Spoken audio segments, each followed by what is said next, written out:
Yo, what's up, guys? Welcome back to another episode of the Beyond Infinite podcast. This episode number 6, starring your usual hosts. We got D Money right here, that's me, and then we got It's Guest Gaming alongside me. And this is where the podcast where we talk about everything Marvel Snap, not just what's gonna get you to Infinite, but also beyond. Welcome in. What's up, guest? How we doing today? I am unnecessarily tired. I'm not even going to lie. It's been an incredibly long day. I had late night editing, and then this morning I know you know this one full force recently. I had immigration appointments this morning bright and early, so I had to go down to the consulate. I'm tired. I'm not going to lie. But it has been a productive day nevertheless. So I'm ready now to actually get into Marvel Snap mindset a little bit more so, and I'm hoping you can also bring me back into there with your incredible positivity. So that's, Oh my that's god, what I'm yeah, hoping I am for. so Yeah. I heard we got a really good comment about how positive I was last episode. So Absolutely. I guess I'll try to be more negative this time. You Yeah. know? Yeah. I think I gave it too that. much I appreciate that. optimism. Yeah. You need to become uncomfortable gamer. That is the goal. Yeah, I am. I'm feeling the tiredness as well, but never too tired to talk about Marvel Snap. Damn No right. way.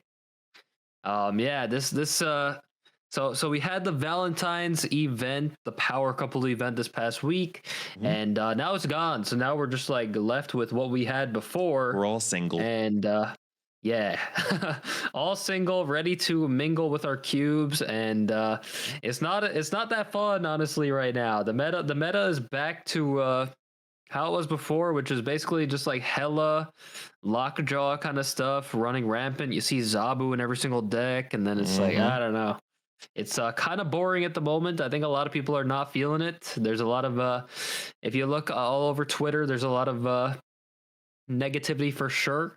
Yeah, but that's just in general, week, though. That's just not Marvel Snap. Like, let's be honest here. That is true, but next week we're finally going to get in OTA. It's been a little while, yeah, how we holding on over there, guests, in this meta right now? It's been an interesting moment for Marvel Snap for me, because on the one end of it, I absolutely love diving into understanding a meta, but at the same time, I hate facing a meta. So I'm not saying I'm a meta gamer. I'm not the person who's going to say, look, this is all I play. I'm a meta slave. It's all Hela, Lockjaw, Thanos. That's all I run, kind of a thing. But for me, especially because on stream, I like to try other things, because there's only so much of one type of deck you can watch as content.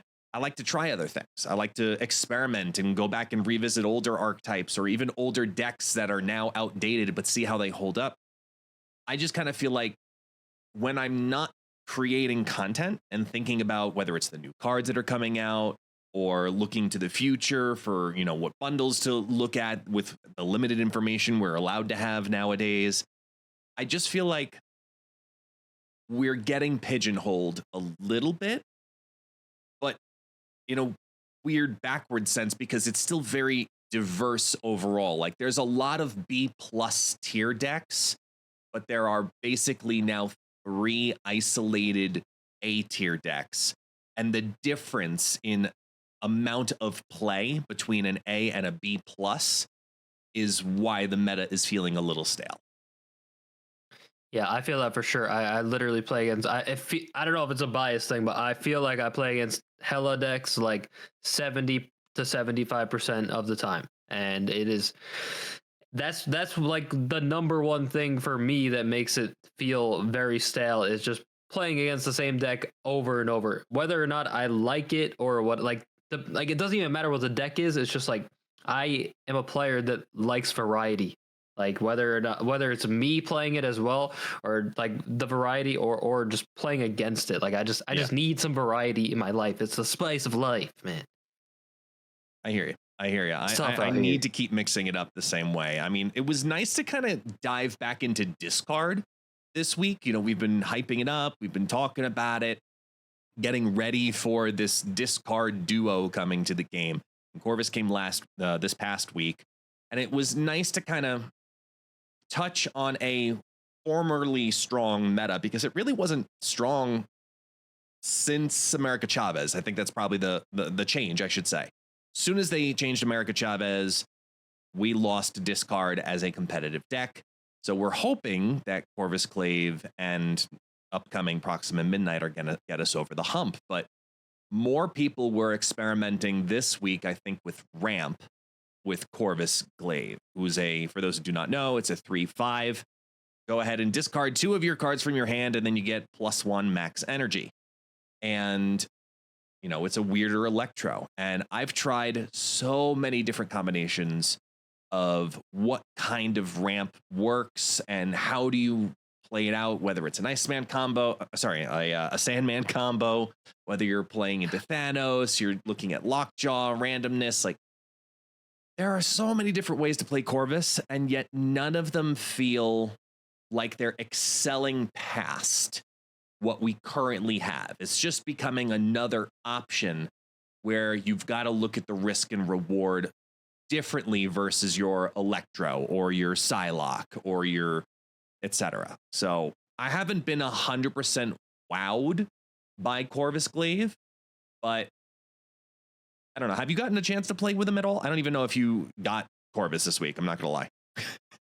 I do have Corvus, yes, and I did play him in a Helicarrier deck with Collector and everything, and he felt pretty good. I mean, he feel like when you get it off with the Helicarrier, and of course you have Quinjet out as well, like you have this extra energy, you feel like you could play everything in your hand, and it's pretty dang strong, not gonna lie. Like getting that extra energy on turn 3 and not being limited to the 1 card per turn like Electro has is very strong for sure. But I do also agree with you in the sense that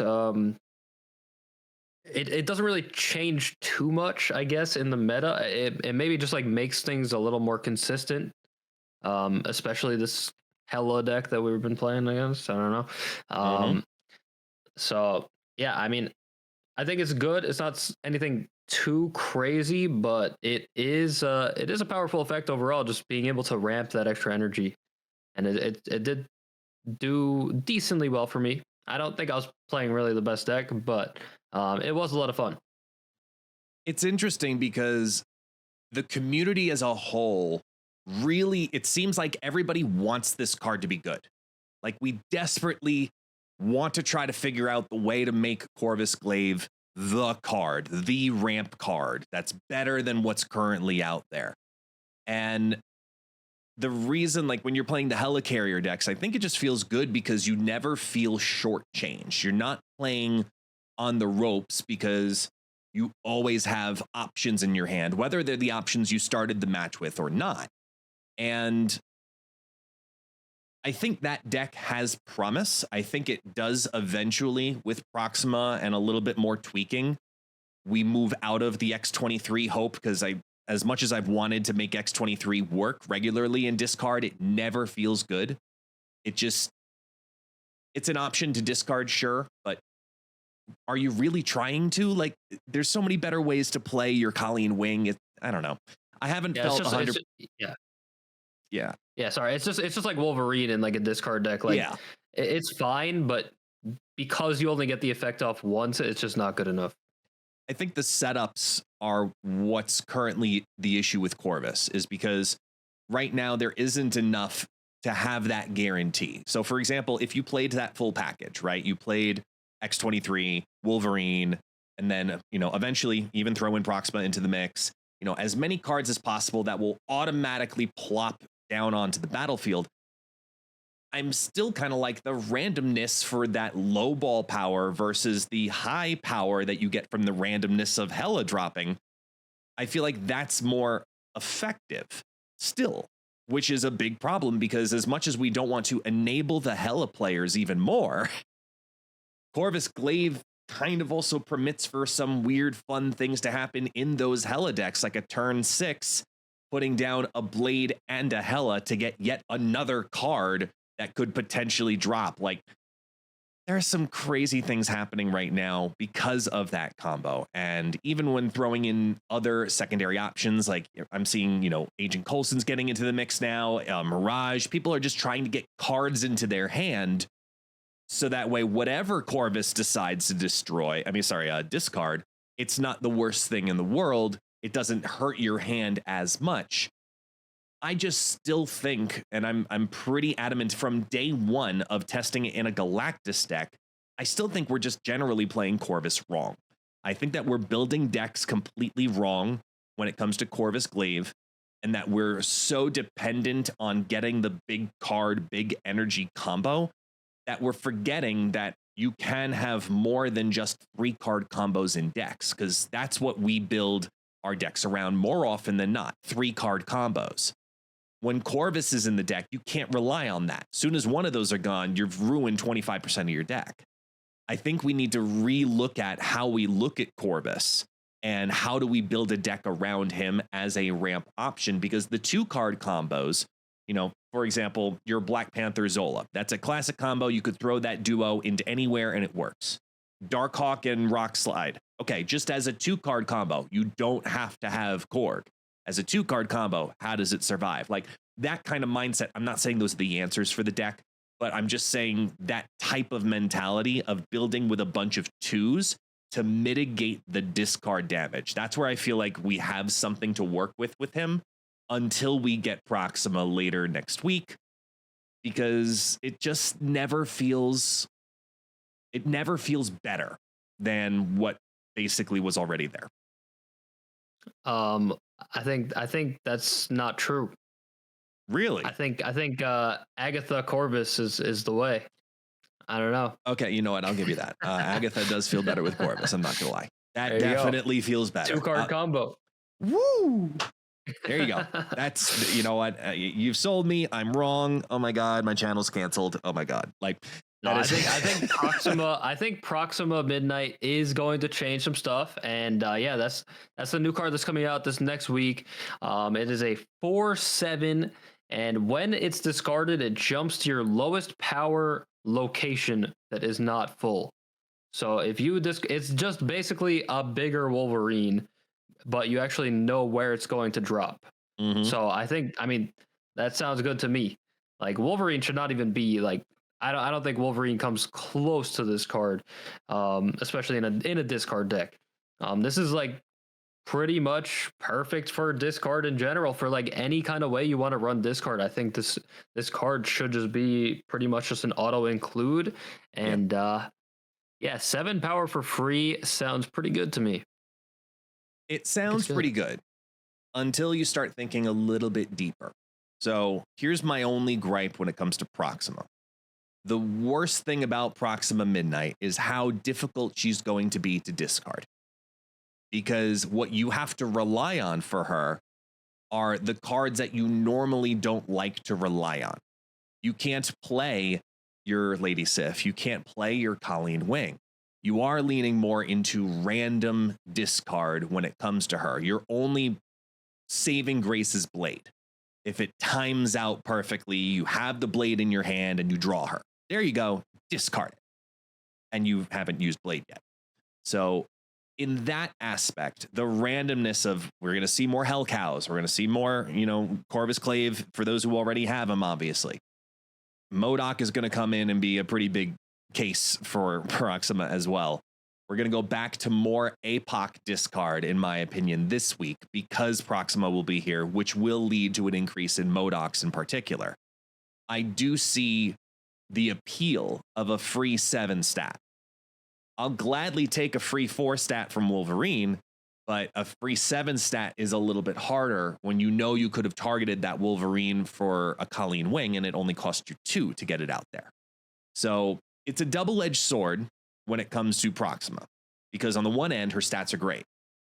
So I'm going to throw it out there because a lot of people are also talking about Dracula, and I sat down and I did, all the prep for my video today for Proxima Midnight. And I think Dracula is not the best synergy with Proxima Midnight.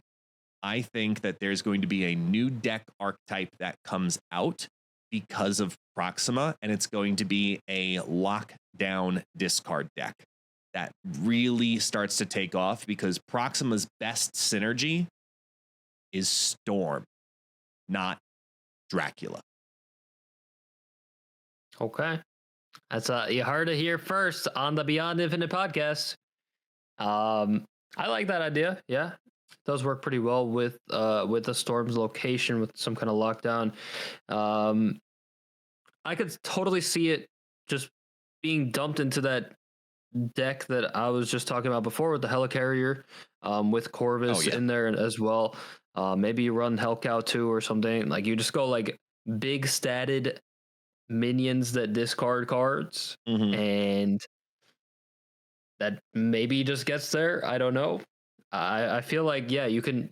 It doesn't have to be like this, like the discard apocalypse kind of deck. Like a free 7 power, however, whatever way you want to shape it, should just be pretty good in whatever you want to play. So I think we will see some more Hell Cows come out, like you said. But yeah, just once again, like with the Modok, like in the regular Apocalypse discard deck, though. Oh yeah. Playing Modok, that's going to be a huge deal. Like it's already such a big turn for you, but now being able to, like sometimes it does get awkward where you do need a little power on one certain location. So having this jump to that location is good, but then at the same time, it's going to require a little planning, because usually you have Dracula down on a location and that's like the only card on that location. So now you have that one power spot, and then maybe Proxima will jump to that, and that's not really you like Dracula can usually like solo a lane by himself. So you may have to not play on a different location and have 0 power, then the 1 power, and then play Modok in the middle or something. I don't know. It's going to require a little bit of setup, I think, to be done properly because of that maybe awkwardness that comes along with the Dracula, like a card like Dracula. But if you could get past it, I think if you could get this to jump to a different location, I think it's going to be very strong. Yeah, I see that exactly happening. I think we start looking at people setting up their discards a little bit differently. I think that if they're looking at a Modok, potentially, for example, on turn 5, they may be playing out their swarms earlier so that they don't get hit by Modok again, just because you're clogging that lane, because the way that Proxima lands, it's going to land to the lowest power location that isn't full. But if that Dracula lane is already full by turn 5, as you put down those swarms, it's going to drop to the next lowest power location. So now you've reappropriated where that power goes because you clogged it, because you're reliant on what that Dracula is going to do. So I do see there are some ways that we can remanipulate how that power comes on out. But the biggest thing after playing Corvus this week and getting ready for Proxima that I kind of feel more comfortable with now is the fact that Dracula you want to drop on turn 4 all the time. And the only thing that always felt bad in classic discard was if you have Hellcow, who are you using on 4? Are you taking your chance and putting down your Drac? Or are you taking your chance and putting down your Hellcow and discarding more cards that you could potentially bring back because you're maybe doing whether it's the Hela version or the APOC version, it didn't matter. So now Corvus allows you that chance, take out Hellcow, and you still potentially could put down that Dracula on 4 on curve, which is where it honestly still feels the best. Even looking at like Zabu builds that potentially get it out there just in case, because you have the option of putting out via Drac, or look, if Proxima drops as a 3/7, that's not bad. Those are still good stats for that value. So I do see us looking at discard by the end of next week very differently, because we have to play into different lines. At the same time, we are going to suck at it next week because of Morbius.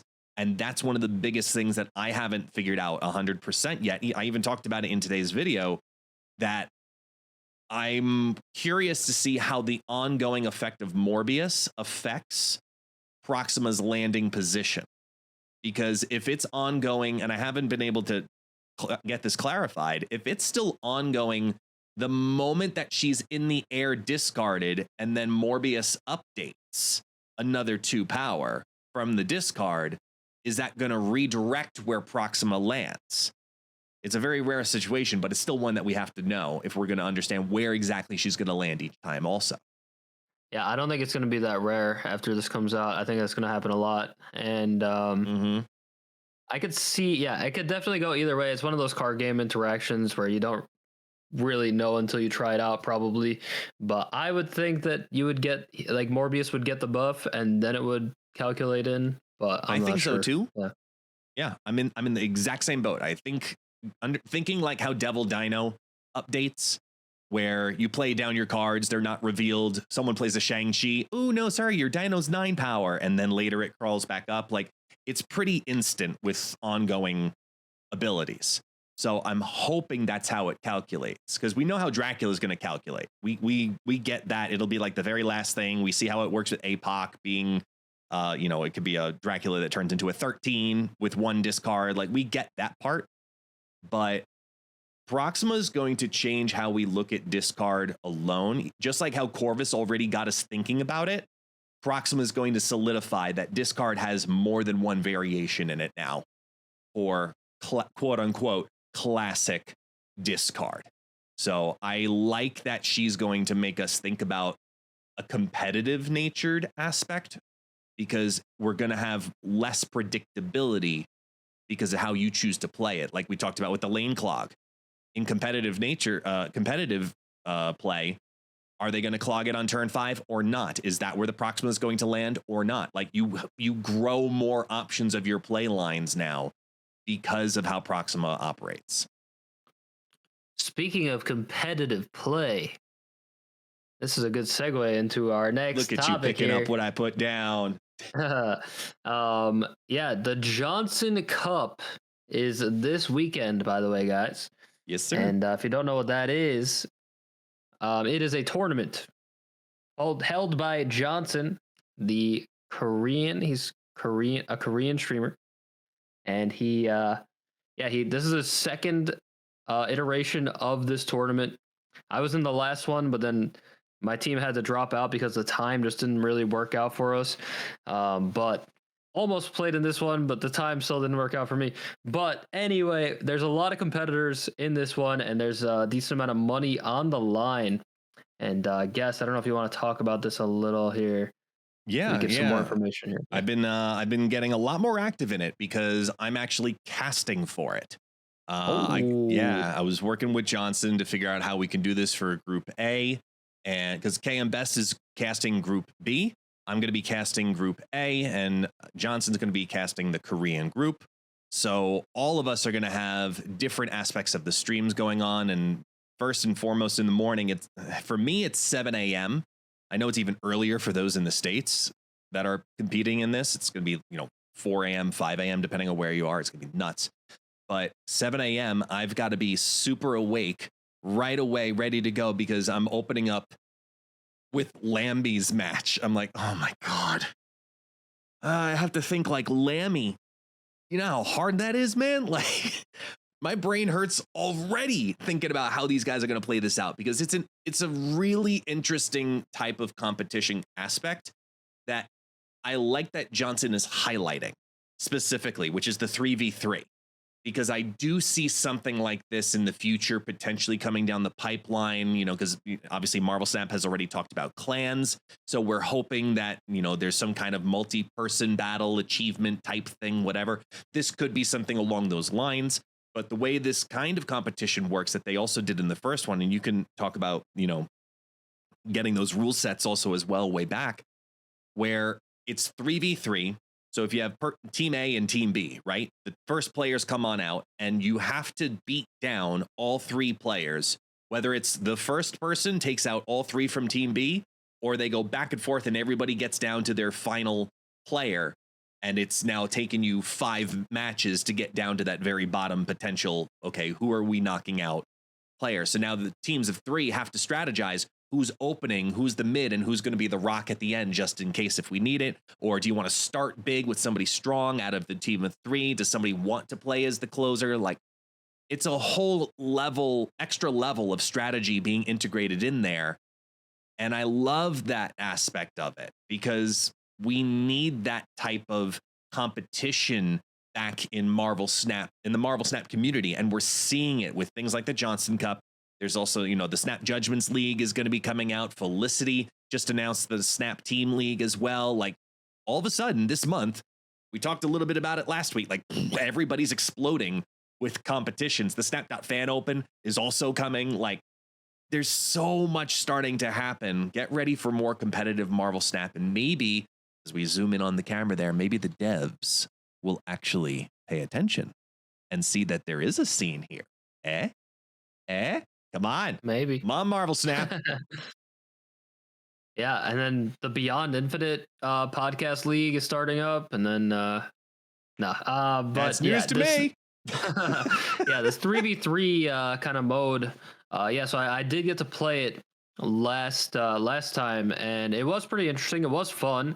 Like Guest said, it's kind of like a Pokemon battle. All right, one Pokemon faints, and then you send in the next one, and then they gotta take out as many Pokemon as you can before you get to the end.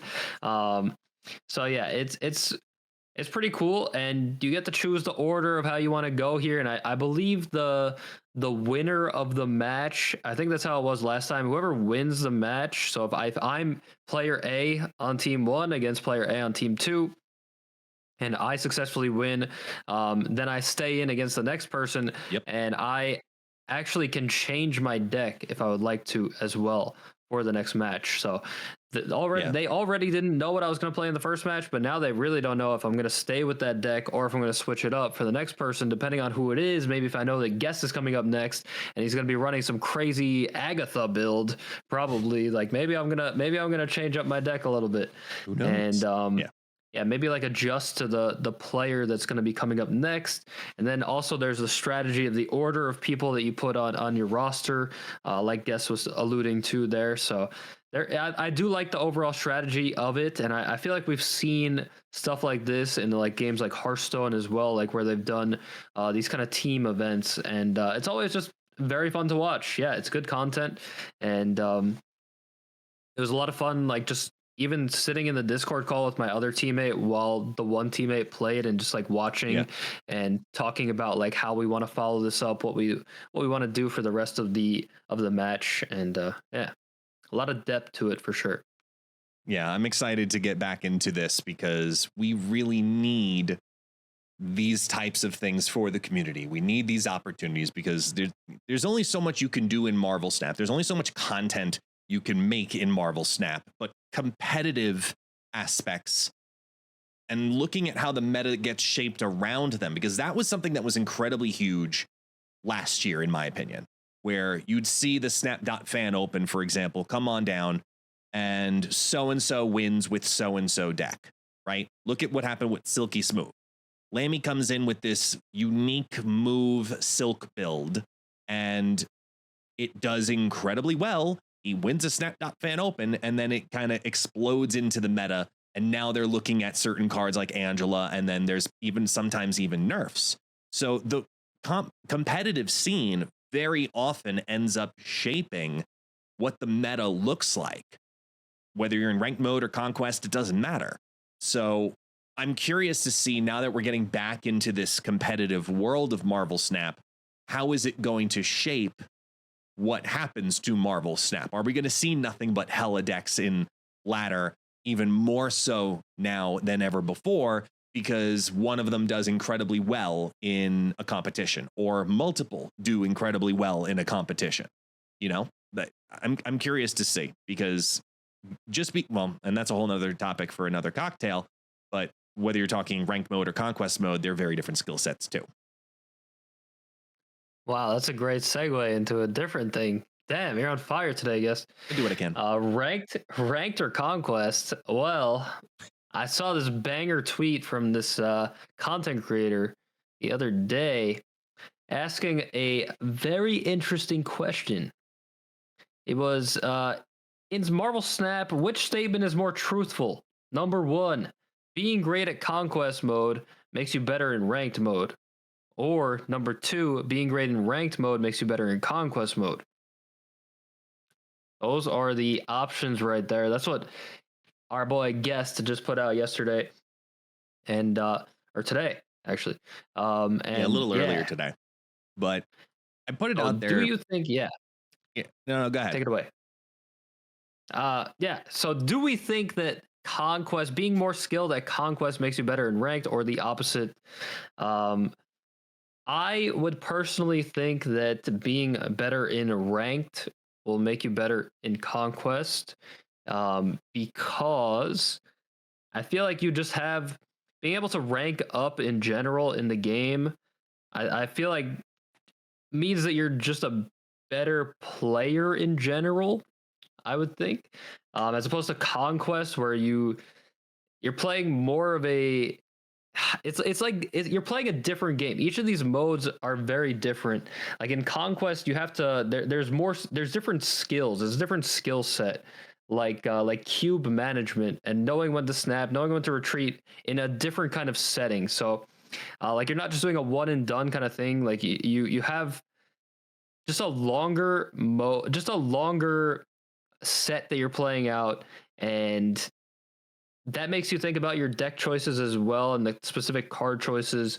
It's just very different. Yeah, I think either way, it like either skill set is going to help you with the other one, but I would think that ranked mode is like first and foremost like just getting down the overall basics of the game. I don't know. It's interesting because even as people are starting to, talk about it, a couple of comments here and there, I mainly put it out there into the world because I wanted to open up the conversation because it changes also how we look at content. And that's how like the thought process even came to be for me, because I typically, for example, I focus mostly on ranked mode, right? Ranked mode for me is I like climbing the ladder. I like seeing how well I can do. I like having one match, make your determination, and then, just move on. Just it happened. And now we go into something else. Blank slate, super fast. It's the whole original point of what Marvel Snap was supposed to be. When you get into Conquest mode, like you started to kind of dive more into, you are looking at longer term decisions. You're looking at your cube management. You're looking at what does the information that you receive change how you play the game in later rounds going up against the same opponent repeatedly. How do those little tiny decisions affect you? And on one argument, you could say that Conquest makes you better in ranked because you get better at cube management. And with good cube management, you can scale up the ladder much more effectively. But on the other end, if you work into ranked mode and you have your individual games and can make great assessments, you can become better in Conquest because you could snipe more cubes in the first round or two, much more often, and then play with an advantage much more often. So it's a double-edged sword, and it creates an interesting perspective of how we look at content creators, how we look at the game when we're taking in feedback on decks, because just because a deck is good in Conquest, and I've talked about this at length for the last year, just because a deck is good in Conquest, it doesn't mean that it's going to be good in ladder, and vice versa. Yet, the metas will definitely show somewhat similar results. For example, looking at She-Not. She-Not does very well in both, but is a clear leader in one over the other. Do you know which one? Probably don't, though, because you see it tremendously. It's just the volume of games is so incredibly high. And the same thing goes with Hela, and the same thing goes with now Thanos. And as a creator and as a player, I really want to hear how the community thinks about this. So whether you're on YouTube or you're in Apple or Google or wherever you're listening to this or watching this podcast, I really want to know what you think about this, because I think it does shape how we ingest content and also the type of content that we make as creators. Because if we're making videos or we're doing live streams and D-Money brings in this awesome Cerebro 3 deck into ladder, I bring that into Conquest and I suck at it. Now I also look at that creator going, he's either a god tier gamer or just incredibly lucky, and I can't support that. I can't watch that because he's just got only bots and he's awesome and blah blah blah. Like it has this full well-rounded effect that I think is important to kind of look at. So I'm opening up the question, and I'll be even talking about it on stream too, because I think we need to dive a little deeper into the difference between the two as creators and as players. Yeah, I mean, I to answer your other thing, I think the first one was true where I'm a god gamer. This is true. But This is true. uh yeah, it is a very interesting discussion to have because I mean, even as I was trying to make my case for ranked being more skillful, I guess, or in general, like while I was talking about that, then I was kind of thinking that maybe Conquest is actually better. Like now I'm kind of going back and forth in my mind right now because uh Conquest does like overall test you in more ways than ranked, but it's just different. I don't know how to really explain it. I mean, in Conquest it's like you do, like you were saying, like you have to adapt to what's happening, to what your opponent is running.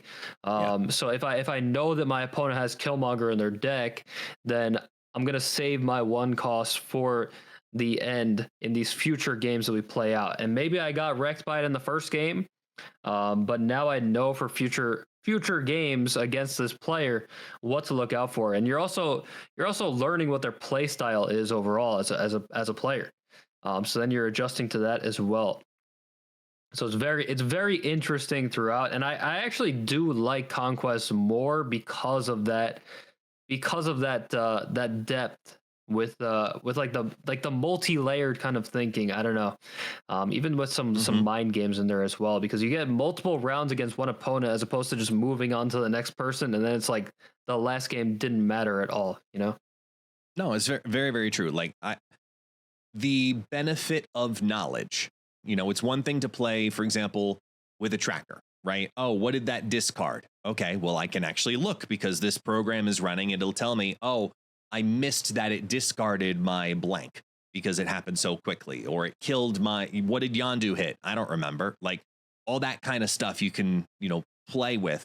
But on the other end of it, I feel like with more time in Conquest, against the same player, like you said, by even game round 3, automatically you've changed how you're playing your deck if you know what your opponent roughly is already running. They're of course, they're going to try to keep a surprise card if they can, but you have a pretty good idea of at least the archetype of what they're running by round 3. And that changes the entire game. So ladder benefits rounds 1 and 2, but Conquest then also benefits ladder the other way around because you've learned, hey, I can clearly identify I'm going to lose up in this match. Let me just retreat for 1 cube now. So I don't know. It's an interesting conversation because I know you're seeing it the same way because you've talked about it at length in several of these episodes. Whether you're going into Conquest, whether you're going into ladder, with that semi-stale meta, we talked about it privately a little bit earlier, just getting ready for this podcast. It feels like the entire game is being centralized on 3 cards. And I don't know which is actually considered a villain or which one is just considered a nuisance, just because of the volume in which we're seeing them. You talk about Zabu all the time, that you absolutely hate Zabu. Once or twice. Yeah, exactly. We've talked about it here today. Hela is all over the place now. And there was a great conversation from, I believe it was KM Best I was listening to, who was talking about Hela and the issues with Hela and how, yeah, I'm glad I'm not a dev because I have no idea how you fix, quote unquote, certain cards like this because it is random RNG. And when random RNG is doing well and doing better than more of your strategic decks, that's a very difficult knob to adjust. Just like Lockjaw's got this crazy, awful RNG aspect to him as well. We have no idea how we're going to necessarily get around that. And with all of these cards, it's not just play tech cards. It's how do you further need to adjust them? So if I were to ask you, who's the biggest villain right now out of those 3? Legitimately, not just personally, legitimately in Marvel Snap. Who is the biggest villain question out of Hela, Zabu, and Lockjaw right now? They're all big contenders. I feel like Lockjaw is an enabler for Hela, and I feel like Mhm. Zabu is just more in general. I feel like overall Zabu is the biggest villain, Okay. but Lockjaw and Hela kind of go hand in hand, and together they are a very uh But toxic are they force though? in the game. Are they though? Because You don't Lockjaw necessarily enables need it. Thanos, I think, more than it enables Hela. It's an option for Hela, but Hela decks don't need Lockjaw They anymore. don't need it. They don't. So I think, It doesn't help it though. It doesn't help. yeah, when you put RNG on it's like Inception. You're putting RNG on RNG and hoping for the best of all of it. But I think that randomness of that RNG could probably be a pretty big issue. And they're talking about it here because we're, as always, we are live with D Money on Twitch as we're recording this, and they're talking about it in the chat right now. Eliath, right? Why? And I'll tell you why I didn't mention Eliath, because Eliath is a come and go card. Eliath is just as much of an issue as Luke Cage, in my opinion. It's a card that when you start seeing the priority play, the play from behind play becoming an issue, that's when Eliath comes and is all over the place again. And he's a very high meta share right now because that's exactly what's going on. Right now, we're in a priority push because the cards that have come on out have enforced that. Supergiant, Cull Obsidian, they have forced priority push. Big cards coming on down, even with Corvus Glaive with ramp. It's a priority push game right now. So Eliath is going to synergize very well with that. But just like when you see Luke Cage being prominent, it's because you see a lot of affliction. I was like, not toxicity. You're always going to see that. But you see a lot of affliction coming to the game. So, okay, well, we need to be ready to counter that. So we got to play more Luke Cages once again. So it's an ebb and flow type thing. And I think we're just in that ebb right now for Eliath. He's annoying. Let's be honest. He's incredibly annoying. But I just don't think we're at the point yet where he is, okay, we have to completely reprogram this card. I personally think that there is that need for a card like this.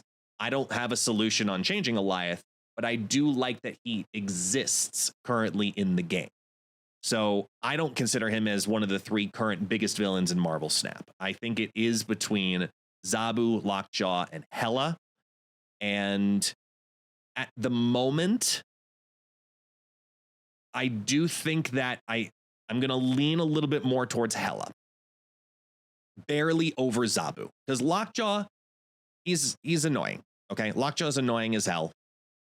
It's balanceable. There are ways that you can easily adjust Lockjaw. You know, make it one time, make him like a 3/4, and then it rotates only one card one time.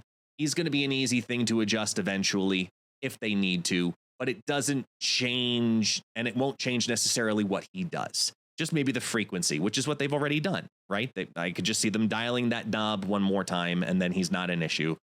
He's just a nuisance. I could honestly balance all three of these cards right now. Yeah. Go. What's your okay? So let's go to Hela first. How do you fix Hela? Last. Oh no, because I want to hear you talk Zabu. Okay. So don't worry. I want to hear how you think we should balance Hela. You can easily balance Hela by just limiting the amount of cards that it brings back. So just make it bring back like 3 or 4 cards. And I think that's fine. Okay. I think just bringing back everything, especially with now a card like Corvus being in the game, which is just like a free way to discard these cards and just go positive.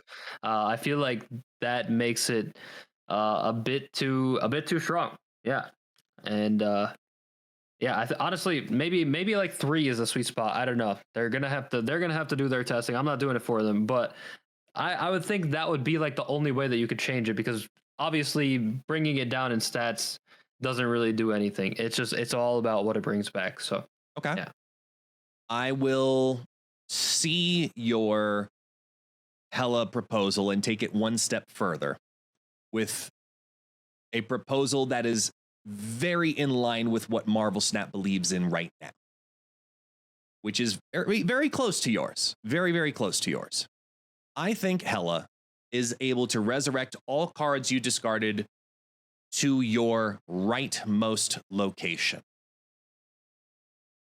Give it a limit automatically via the location so you know where it's going. And the reason I say the rightmost location is because we have prominence with cards that want to be yeeted over from the other side. And now you also fix junk at the same time, because now you're actually pushing priority with junk, right? So now are you looking to necessarily Alioth, or are you looking to make sure that you get your Annihilus to send over the Void? But because you know you're going up against a Hela deck, maybe now that's where you definitely put your hood. And now it's a ramping game of, do you get Hela out early enough, or did they pull the nuts and now not everything's going to resurrect over there and it's random as it resurrects? Because as you know, if Hela doesn't have enough spaces, it'll randomly choose what cards it resurrects when and where out of whatever order. There's no sequence to it. So I think by limiting the location, that's how you fix Hela, because now there's a limit, there's a number, there's a little bit of predictability, but still allows for what the card does to be controlled in a very tiny environment. You're going to be playing behind, most likely in Hela decks. This keeps that in play too. I don't hate it. I still think it could be a problem because, to win one location of that Lockjaw. way? Because like if you just play Lockjaw on the left or the middle and you just take that, then you have the huge power swing on the right as well, and it's like you're kind of all good to go. So it's not maybe it's still a big hit for sure. Mm-hmm. I mean, especially if you want to go the route of like saying like you can't play this card on the right location or so. I don't know if you want to do that too, but yeah, add that in there. It does definitely it's definitely a hit to the card in a different way than what I'm saying. I think it still would be pretty strong, but the predictability does definitely make it a lot worse. So I'm not opposed to that kind of thing, but I also still don't. I still think I like bringing back only 3 things, but 3 things is still a lot too. Like it's going to be big boys. So, yeah, it's interesting. I think either way, the card needs some change, and I think both of those changes do take it down a couple notches. So, yeah. What about Zabu? Zabu, same change that I said before, which was make it a 2/0. Yeah. 2/0? Yep. Yeah. Same effect. Look, this is a family-friendly podcast, but that's going to do absolute shit. So let's be honest here. The issue is not Zabu having 2 power. So I don't like that.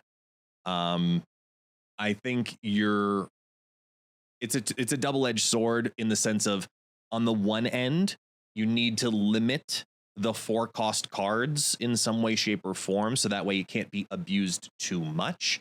Whether they go down the Mobius route of making it a non-reveal, so the next turn your 4-cost cards cost 1 less, or they make it a weird ongoing what do they call it? Like a static effect, where it's just your next 4-cost card only costs 3 whenever you play it, something along those lines. I think they need to limit the amount of times that Zabu ends up doing that discount, because that's where I feel his issue kind of lies, is because you got to look at the difference between like him and Psylocke.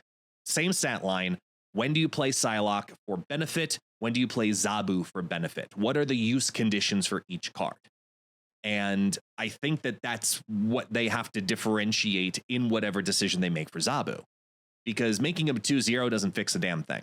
You're still going to get a crazy amount of cards on turn 5 and 6 because of that. I think the amount of 4-cost reduction instances is what has to be controlled. And then you can breathe when you see a Zabu, knowing, aha, they have a 4-cost, they're going to play it, and it's for the next turn, because they're leaning towards that temporary time period, just like they made the change with Beast. I think the temporary time period piece is somehow going to be affected into Zabu. I just don't know exactly how. I think you could go that route. I think you could either go the 2-0 route or the limited amount of reductions that you get on it, or even, I mean, you could even make it a 3 cost. I feel like that's another route that you could go, and that would be a big hit to the card. Yeah, that'd be pretty big. Yeah, because you're always slamming that down on turn 2, and now on turn 3, having to now it would actually make you, I think about it a little more if you want to play it, depending on what the situation's looking like. So, yeah, I mean, I don't see them doing the only reason why I don't see them going with the change that you said with the limited amount of uses is just because the way that Marvel Snap words the cards, like words the effects and everything. So I don't know, from a programming kind of thing and like a wording kind of thing, I don't know if I don't think they really have anything like that in the game currently. So it would be newer kind of thing for them, and I feel like they would want to stray away from it. But I mean, I wouldn't be opposed. Miles in stature. So condition happens, and then cost adjusts. Condition doesn't happen, cost unadjusts. But it's not like it has like 2 uses left on it or something. Like if it's on the board, like it notices you play a 4 cost card, removes the standing condition. Just like it saw a card move. Okay, Miles is now 1 cost. Last turn does check. Did card move? No. Okay, Miles equals to 4. Zabu, same exact effect. Turn 3, you play Zabu on 2, even as a 2/2. Leave it as a 2/2 for this conversation. Play it on turn 2. Turn 3 comes down. You don't play a card. Zabu does check. Was 4 cost card played? No. Keep ability open. Plain and that's it. So I think that's how you kind of get around it. You can only play it 1 time. I'm just not a programmer. I'm just a guy who likes numbers and math and I mean, tries to figure out how to make it work. Yeah. I just think it would be a newer kind of thing for Snap, and I don't know that they would want to go the direction, but I think one of those 3 changes for Zabu would be cool. Like the whole thing, the 2-0 thing, it doesn't make such a big difference, but it does change for like priority, and priority is kind of a big deal as we keep going, like as we get these newer cards, like Super Giant and stuff like that.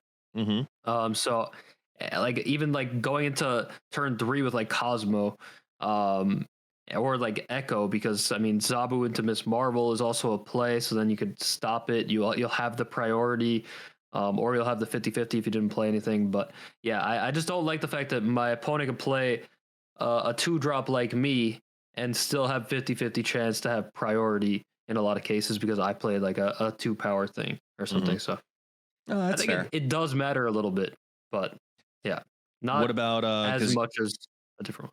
Yeah. You mentioned Lockjaw, that you said you had something for Lockjaw 2, something different, or what? Just make him a 4 cost. Yeah. Just a 4 cost? Yeah.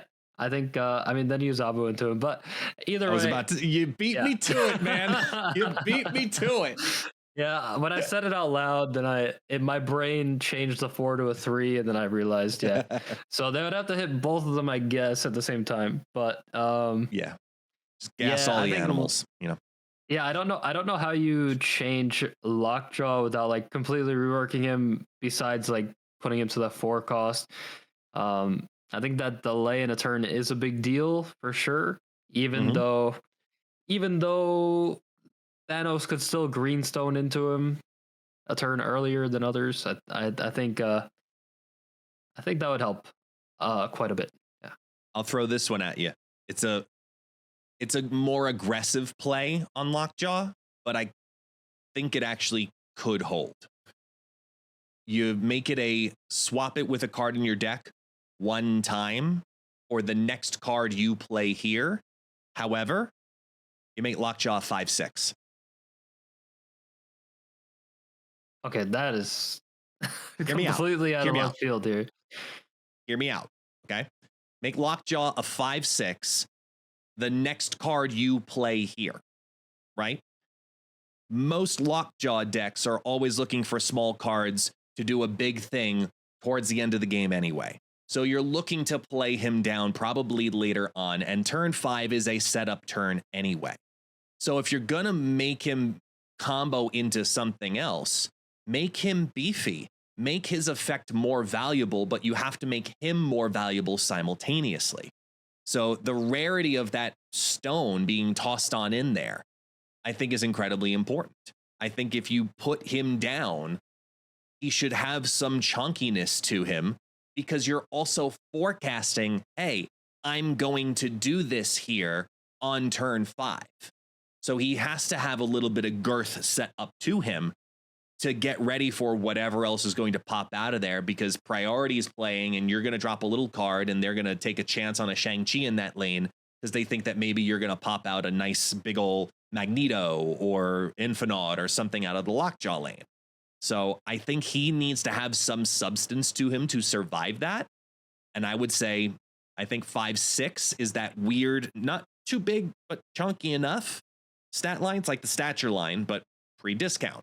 You know where you're, it's like Shuri. You know where you're going. There's going to be a play here. It's a roulette play, but Lockjaw needs to have a little bit of substance to him in case if you draw dead. I think that's a huge hit to the card. That's way bigger of a hit than just making him a 4 cost, like I was saying. Yeah. That's a huge hit. It's a huge hit. Wow. It's Guest a huge is a hit. Lockjaw hater. But you give him power. Oh my gosh. I thought you said Hela was the villain. Now you're making Lockjaw out to be like the biggest villain that's ever existed in the Marvel universe. No. Sheesh. He's not the biggest, not at all, but he's got the one that has the most unique dial, in my opinion, because it's deck RNG versus location RNG, like with Hela. So I think that deck control piece, considering we have tools to know certain things, versus Hela, where it's like good effing luck, like just whatever it is, it's going to be, let it rain down cards. I think that you have to give it a little bit more in some capacity and let it only happen one time. Hey, we'll have to see what happens. They can do anything with these cards. There could be a complete rework of any of these 3 cards. Who really knows? It really depends on what series they are. So yeah, so Zabu is what series now? Do we know? Sorry, Zabu.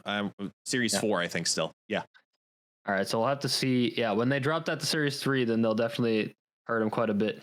But yeah, the other ones, yeah, as long as it's not Series 5, because Series 5 cards they're not going to touch pretty much. But yeah, I think all 3 of these cards are on the chopping block at the moment. So if you're on the fence about getting Zabu or buying a variant for any of these cards, you know, I'm just saying, I don't know. Just be a little careful there, because yeah, we're going to be getting an OTA patch this next week, I believe on the 29th. I think it's on Thursday. Correct. So yeah, I would be on the lookout for any of those 3 cards, maybe all of them. I don't know.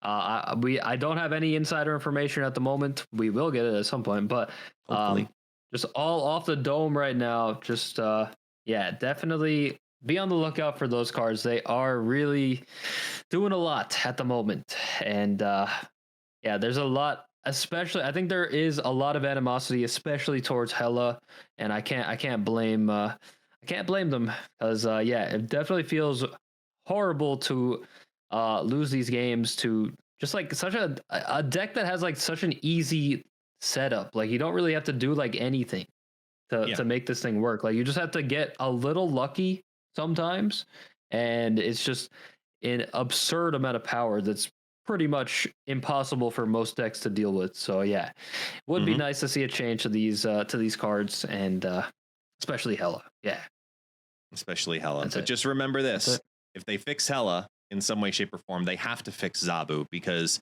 right now the fact that you can Shang-Chi and Absorbing Man that Shang-Chi, so that way you can almost Shang-Chi everywhere. You gotta get ready for both, in my opinion. You gotta get ready for both. But yep. We'll have to see. But yeah, I think that's going to be it for this episode number 6 of the Beyond Infinite podcast. Hope you guys enjoyed wherever you're listening from or watching from. Thank you for tuning in, and we will have another amazing episode for you next week at the same time. So hope to see you there. Thank you guys so much for listening. Make sure you comment, subscribe, follow, thumbs up, all the fun stuff. I don't know where you're listening, where you're watching. We appreciate all the support. Thank you so much, everyone. Have a wonderful rest of your evening. Did you like it? Was I too negative?